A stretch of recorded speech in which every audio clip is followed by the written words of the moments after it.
మా latest videos కోసం మా ఈ తెలుగు న్యూస్ ఛానల్ సబ్స్క్రైబ్ చేసి గంట సింబల్ యాక్టివేట్ చేసుకోండి. రేపే ఆఖరి పుష్య ఆదివారం. ఇది పోతే మళ్ళీ సంవత్సరం వరకు ఇలాంటి రోజు రాదు. అయితే ఈ ఆదివారం రోజు రాత్రి 8 గంటలకు ఇంట్లో ఈ నీటిని చల్లండి, చాలు 1 కోటి రూపాయలు మిమ్మల్ని వెతుక్కుంటూ వస్తాయి. 4 దిక్కుల నుండి కూడా ధనం వచ్చి పడుతుంది. మీకు ఉన్న ప్రతి సమస్య కూడా పోతుంది. కాబట్టి ఈ ఆదివారం రోజు మీ ఇంట్లో ఈ నీటిని చల్లండి.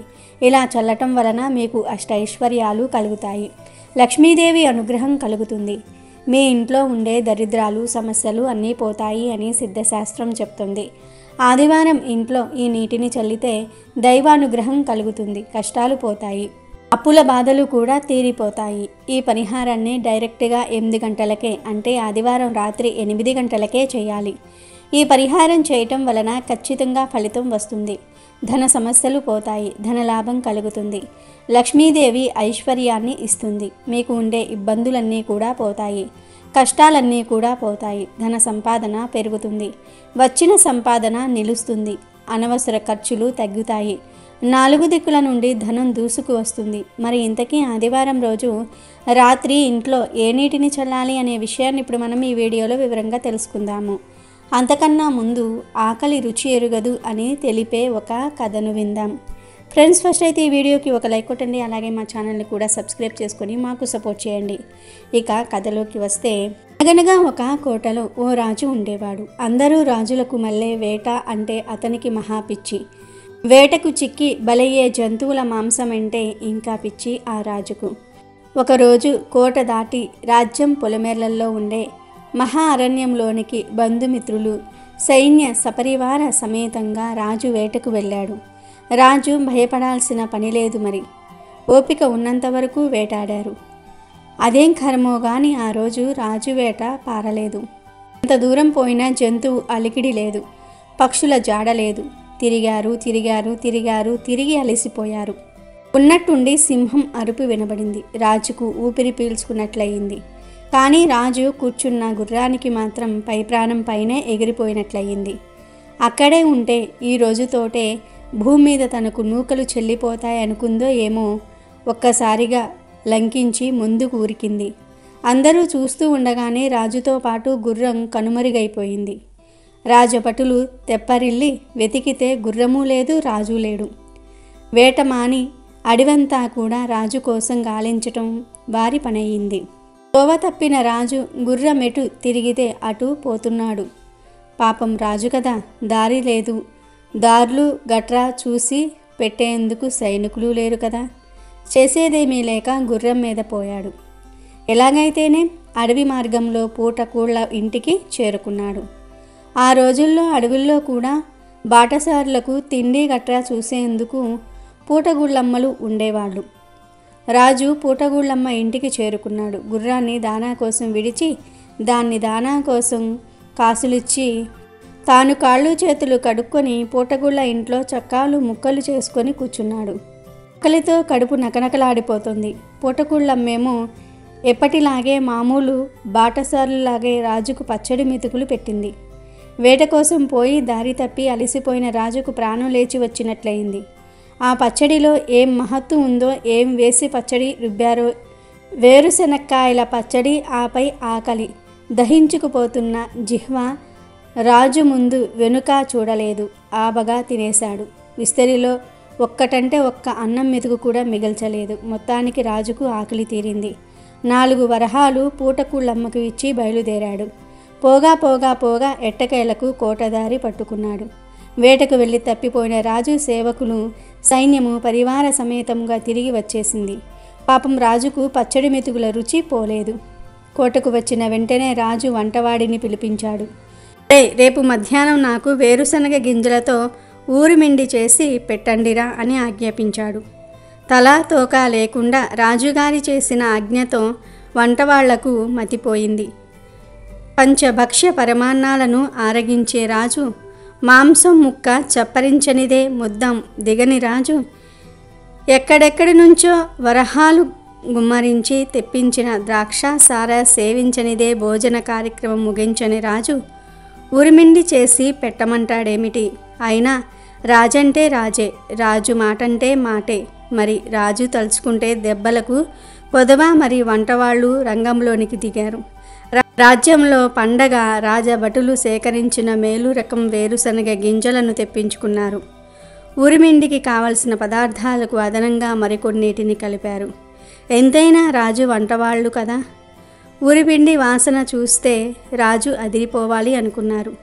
ఆ రోజు గడిచింది, తెల్లవారింది. రాజుకు వంటవాళ్లకు కూడా రాజు ఎప్పటిలాగే సభకు వెళ్ళాడు. వంటవాళ్ళు తమ పాక శాస్త్ర ప్రావీణ్యాన్ని రంగరించి పోసి ఊరిపిండిని తయారు చేశారు. దాంట్లో ఏం దినుసులు కూర్చారో, ఏం పోపులు పెట్టారో, ఏ మసాలాలు దట్టించారో వంటశాల అంతా ఉరిమిండి వాసనే వస్తుంది. వాళ్ళ వంటను చూసి వంటవాళ్ళు తమకు తామే ఉబ్బి తబ్బిబ్బయుతూ ఉన్నారు. ఆహా, ఓహో, భలే కుదిరింది అంటూ లొట్టలేసుకుంటున్నారు. మధ్యాహ్నం దాటింది. సభ ముగిసినట్లుగా గంట మోగింది. రాజు బయలుదేరాడు. అంతఃపురం చేరుకుని శుచిగా తయారయ్యాడు. భోజనశాలకు చేరుకున్నాడు. వంటవాళ్ళు సిద్ధంగా ఉన్నారు. రాజు కూర్చున్నాడు. వంటవాళ్ళు ఒక్కటొక్కటిగా వడ్డిస్తూ ఉన్నారు. రాజు కోసం ప్రత్యేకంగా వండిన ఉరిపిండి గుండ తీసి రాజు పళ్ళెంలో పెట్టారు. ఉరిపిండితో కలిపిన ముద్ద నోట్లో పెట్టుకున్నాడు. కాసేపటి తర్వాత వంటశాల నుంచి ఒక ఉరుము ఉరిమింది. ఎవరక్కడా అని ఆ కేక ప్రతిధ్వనించి రాజభటులు పరిగెత్తుకొచ్చారు. చిత్తం ప్రభు అన్నారు. అప్పుడు రాజు, ఈ వంటవాళ్లను తీసుకుపోయి చిరచ్ఛేదం చెయ్యండి అని భటులను ఆజ్ఞాపించాడు. వంటవాళ్ళు లబలబలాడారు.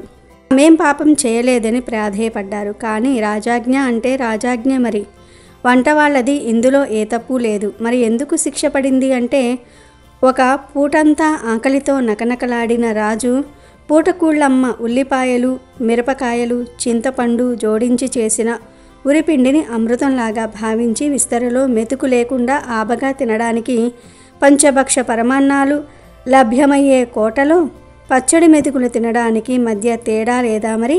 అందుకే ఆకలి రుచి ఎరుగదు అంటారు. ఇక విషయంలోనికి వస్తే, ఎవరైతే ధన సమస్యలతో బాధలు పడుతూ ఉన్నారో, ధన సంపాదన పెరగాలని కోరుకుంటూ ఉన్నారో, వారు చక్కగా ఆదివారం రోజు రాత్రి సమయంలో సరిగ్గా 8 గంటలకు ఒక గ్లాసును తీసుకొని నీటిని పోయండి, మంచినీళ్లు పోయండి. సరిగ్గా 8 గంటలకు ఈ పరిహారాన్ని చేయాలి. అదే ఈ పరిహారం చేయడానికి శుభ సమయం కనుక 8 గంటలకు ఒక గాజు గ్లాసును తీసుకొని ఆ గ్లాసులో సగానికి మంచినీళ్లు పోయండి. అలా పోసిన తర్వాత ఆ నీటిలో చిటికెడు గంధాన్ని వేయండి. గంధం మంచి సువాసనను కలిగి ఉంటుంది. గంధం అంటే లక్ష్మీదేవికి ఎంతో ఇష్టం. గంధంలో సకల దేవతలు కొలువై ఉంటారు కనుక గంధాన్ని నీటిలో కలపండి. ఒకవేళ మీ దగ్గర గంధం లేకపోతే చిటికెడు పసుపును అయినా సరే నీటిలో కలుపుకోవచ్చు. ఇలా నీటిలో గంధాన్ని కానీ పసుపును కానీ కలిపిన తర్వాత ఇదే నీటిలో ఒక అర స్పూన్ అంత గల్లులుప్పును కూడా కలపండి. గల్లులుప్పు అనేది లక్ష్మీదేవికి ఎంతో ఇష్టమైన పదార్థం. ఉప్పుతో పరిహారాలు చేస్తే నెగిటివ్ ఎనర్జీ పోతుంది, పాజిటివ్ ఎనర్జీ వస్తుంది, లక్ష్మీదేవి అట్రాక్ట్ అవుతుంది. కనుక ఉప్పును కూడా ఈ గ్లాసుని నీటిలో వేయండి. తర్వాత 5 లవంగాలను తీసుకుని వాటిని పొడిలాగా చేసి నీటిలో కలపండి. ఇలా ఈ 3 పదార్థాలను కలపటం వలన ఆ నీటికి విపరీత శక్తి వస్తుంది. ధన సమస్యలను, ధన కష్టాలను తొలగించే శక్తి వస్తుంది. కనుక వీటన్నిటినీ కూడా కలిపి ఆ తర్వాత ఈ నీటిని ఇంట్లోని అన్ని గదుల్లో కూడా చల్లండి. ఇంట్లోని ప్రతి గదిలో చల్లండి. బాత్రూమ్తో సహా అన్ని గదుల్లో ఈ నీటిని చల్లండి. ఇంకా నీళ్లు మిగిలితే ఆ నీటిని తీసుకుని వెళ్ళి మీ ఇంటి మెయిన్ డోర్ గుమ్మం మీద చల్లేయండి. ఇంటి చుట్టూ చల్లేయండి. ఇలా ఆదివారం రోజున ఈ చిన్న పరిహారం చేసుకుంటే కోట్ల రూపాయలు దొరుకుతాయి. మీకు ఉన్న ధన సమస్యలు పోతాయి. విపరీతంగా ధనం వస్తుంది. ధన సమస్యలు పోతాయి. పట్టిందల్లా బంగారం అవుతుంది. ఈ పరిహారాన్ని 7 ఆదివారాల పాటు తప్పకుండా చేస్తే చాలా మంచి ఫలితాలు వస్తాయి. కనుక మీరు కూడా ఆదివారం రోజు ఈ చిన్న పరిహారాన్ని చేసి శుభ ఫలితాలను పొందండి. ఆదివారం రోజున లవంగాలతో ఇప్పుడు మనం చెప్పుకోబోయే విధంగా చేస్తే మీ కష్టాలన్నీ కూడా తీరి మీ మనసులో ఉన్న కోరికలు నెరవేరుతాయి. ఎవరికైతే ఆర్థిక సమస్యలు ఉంటాయో, ఇల్లు ఎప్పుడూ కూడా గొడవలతో నిండి ఉంటుందో, వారు వారి సమస్యల నుండి బయటపడడానికి ఇది చాలా చక్కటి పరిహారం. అయితే మీరు మీ సమస్యల నుండి బయటపడాలని అనుకుంటే ఆదివారం రోజున లవంగాలతో ఇప్పుడు మనం చెప్పుకోబోయే విధంగా చేస్తే తప్పకుండా మీ సమస్యలు తీరిపోతాయి. మరి ఆదివారం రోజున లవంగాలతో ఏం చెయ్యాలో, ఆ చేయవలసిన పరిహారం ఏమిటో ఇప్పుడు మనం ఈ వీడియోలో తెలుసుకుందాం. పురాతన కాలం నుండి లవంగాలను చాలా పనులలో ఉపయోగిస్తూ ఉన్నారు. లవంగాలను వంట ఇంటి మసాలా దినుసులలో ఆరోగ్యపరంగా చెడు నుండి బయటపడడానికి లవంగాలను ఉపయోగించేవారు. అయితే లవంగాలు ఘాటుగా ఉంటాయి కాబట్టి వీటిని ఎవ్వరూ తినడానికి ఇష్టపడరు. కానీ ఇవి మన శరీరానికి ఎంతో ఉపయోగపడతాయి. లవంగాలలో vitamin B1, B2, B4, B6, B9, vitamin C అధికంగా ఉంటాయి. లవంగాలను తినటం వలన మన శరీరానికి కావలసిన అన్ని రకాల విటమిన్లు దాదాపుగా లభిస్తాయి అని శాస్త్రవేత్తలు చెప్తూ ఉన్నారు. ఇవి మనకు ఉండే అనేక రకములైన వ్యాధుల నుండి రక్షిస్తాయని చెప్పబడింది. లవంగాలలో ఉండే యాంటీ ఆక్సిడెంట్స్ శరీరానికి రోగ నిరోధక శక్తిని పెంచుతాయి. లవంగాలతో ఆరోగ్యపరంగా ఇన్ని ఉపయోగాలు ఉన్నాయి అని సైన్స్ పరంగా కూడా నిరూపించబడింది. అలాగే లవంగాలు మన కష్టాల నుండి కూడా మనల్ని బయటపడేస్తుంది అని మన పెద్దలు చెప్పేవారు. లవంగాలు మన ఇంట్లో ఉంటే నకారాత్మక శక్తిని ఆకర్షించేందుకు చాలా బాగా పనిచేస్తాయి. మీకు ఉన్న ఈతి బాధలు, ఆర్థిక సమస్యలు, అనారోగ్య సమస్యలు తొలగిపోవాలంటే ఈ ఆదివారం రోజు లవంగాలతో ఇప్పుడు మనం చెప్పుకున్న విధంగా చేయాలి. అలాగే లవంగాలతో ఈ పరిహారం చేయటం వల్ల మీకు ఉన్న గ్రహ దోషాలు కూడా తొలగిపోతాయి. ఇక ఆదివారం రోజున ఈ పరిహారం ఉదయం 6 గంటల నుండి మధ్యాహ్నం 12 గంటల లోపు చేసుకోవాలి. గుర్తుపెట్టుకోండి, ఆదివారం ఉదయం 6 గంటల నుండి మధ్యాహ్నం 12 గంటల లోపు చేసుకోవాలి. అందుకని మీరు ఆదివారం రోజున ప్రొద్దున్నే నిద్రలేచి స్నానం చేయాలి. ఈ పరిహారం చేయడానికి తప్పకుండా స్నానం చేయాలి. స్నానం చేసిన తర్వాత ఈ పరిహారాన్ని చేసుకోవాలి. ఈ పరిహారానికి కావలసిన వస్తువులు సిద్ధంగా ఉంచుకోవాలి. అవి ఏమిటంటే ఒక రాగి చెంబును కానీ ఒక గ్లాసును కానీ తీసుకోవాలి. పసుపు, నెయ్యితో కలిపిన అక్షింతలు, 2 లవంగాలు, ఒక గ్లాస్ వాటర్ ఇవి సిద్ధం చేసుకోవాలి. ఆ తర్వాత రాగి చెంబును కానీ రాగి గ్లాసును కానీ తీసుకొని దాని నిండుగా ఎవ్వరూ త్రాగని ఎంగిలి చేయని నీరును పోసుకోవాలి. ఈ పరిహారానికి రాగి గ్లాస్ చాలా అవసరం. ఇలా రాగి గ్లాస్లో వాటర్ తీసుకున్న తర్వాత అందులో కొన్ని అక్షింతలు వేసుకోవాలి. అక్షింతలు వేసిన తర్వాత ఆ రాగి గ్లాసును సూర్య భగవానుడికి సమర్పించండి. సూర్యకిరణాలు ఆ గ్లాసులో ఉన్న వాటర్లో పడాలి. ఇలా సూర్య భగవానుడికి సమర్పించినప్పుడు ఆ గ్లాస్ మీ చేతులలోనే ఉండాలి. మీ తల కన్నా పైకి గ్లాసును ఉంచి సూర్య భగవానునికి చూపించాలి. అంటే పైకి ఎత్తి చూపించటం వల్ల సూర్యకిరణాలు ఆ గ్లాసులో పడతాయి. పడే విధంగా మీరు ఆ గ్లాసును పట్టుకోవాలి.